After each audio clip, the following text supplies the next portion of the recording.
Contract లెక్చరర్ల క్రమబద్ధీకరణపై మండిపడింది నిరుద్యోగ JAC. ప్రభుత్వం రాజ్యాంగ విరుద్ధంగా వ్యవహరిస్తోందని మండిపడింది.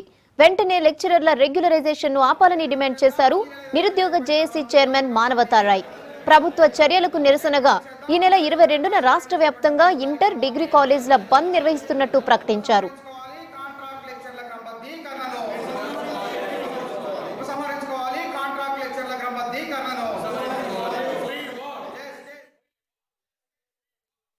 ఈ నెల 22వ తేదీన విద్యాసంస్థల బంద్ పిలుపునివ్వడం జరిగింది.